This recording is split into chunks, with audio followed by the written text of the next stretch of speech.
You know, as we talk about what causes stress, most people start talking about the externals. Now we're talking about internals. All right, let's say this rattlesnake is on the floor, right by your feet, right now. Would that stress you out? Okay, you look down, there's a rattlesnake. Okay, flight or fight response, we know all that kind of stuff. All right, so then we might say that the snake is the stressor and you are the stressee, right? Okay, so stressor, stressee. So let's just sort of imagine, you know, in your head, the little stress guy comes out. Crank out the adrenaline, pump up the heart, get ready for whatever you have to do. He just sort of takes over. Okay, now what if you look again, you didn't have your glasses on, you just sort of glanced, it looked like a snake, you look again, it was a rope. It wasn't even a snake. Did that make any difference to this guy? Now I want you to think about it. So could we say that this is the stressor, piece of rope? That's the stressor. Is that the stressor or not?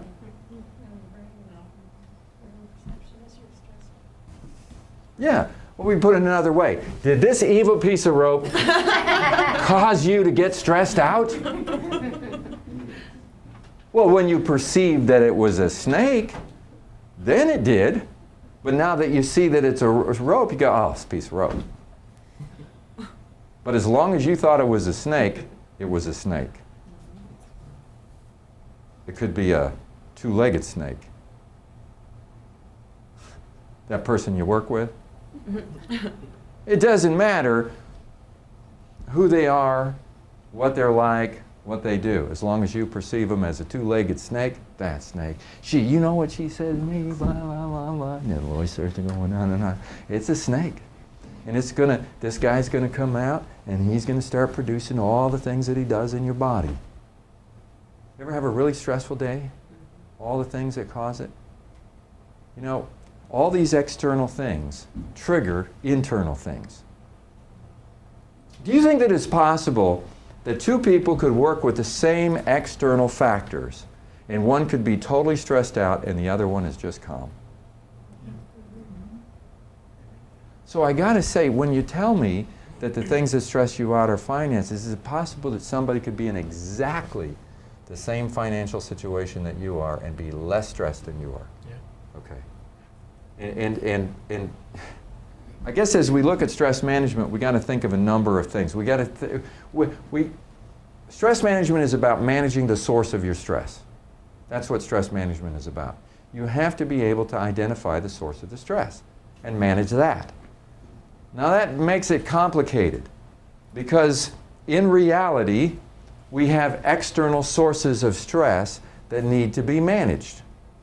That's why I teach things like time management, conflict management, negotiation skills, some of the classes that some of you have attended. A lot of that is about managing the external sources of your stress. Because there are external sources. You know, if I can become a better time manager, I can deal with those things that you're talking about.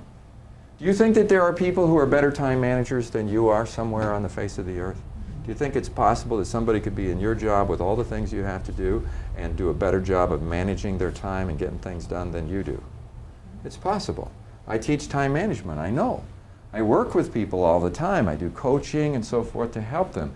I think there are things in the external world that you could learn to do in terms of time management, project management, priority management, managing your day, tools that you use, things that you could use that would literally make it easier to get all the stuff that you get done within a given time frame.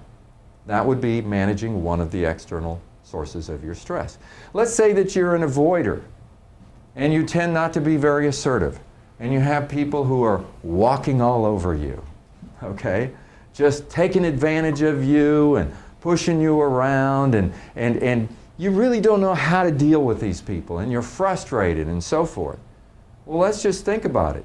If you were more assertive, and I don't mean aggressive, more assertive, and a highly skilled negotiator, and a highly skilled conflict manager, and your communication skills were really, really good, do you think you might be able to do a better job in managing the external sources of your stress, those people?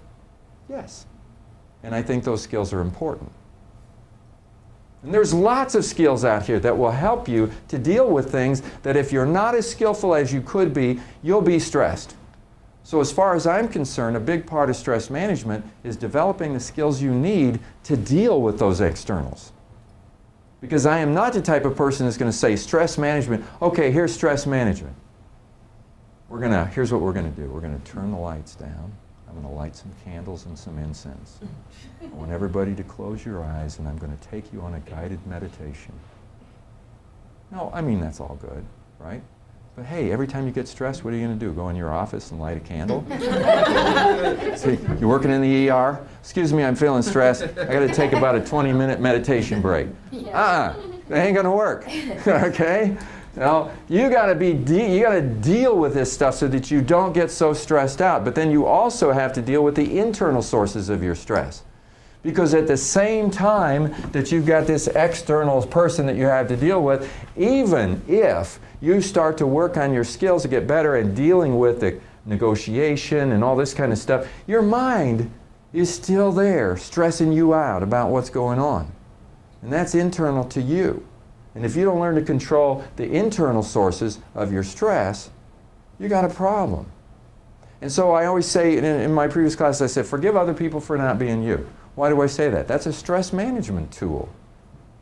Because as long as I'm holding something against you because you don't think like I do, you don't act like, well, I would never talk to somebody in that tone of voice.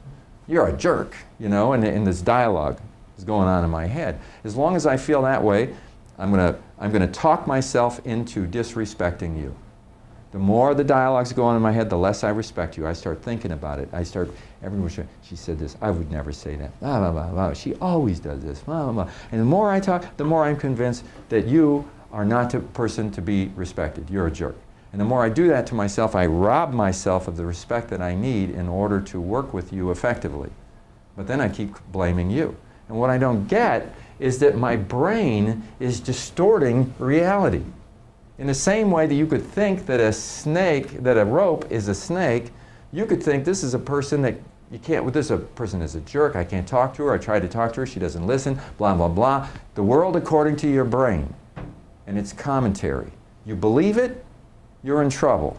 It lies to you. Your own perceptions lie to you. Stop believing them. Where are they coming from? We're going to talk about that. It's pretty hard to develop really good skills to deal with all this stuff, but I think it's even harder to develop the skills to go into inner space and deal with the stuff in your own mind. But that's stress management.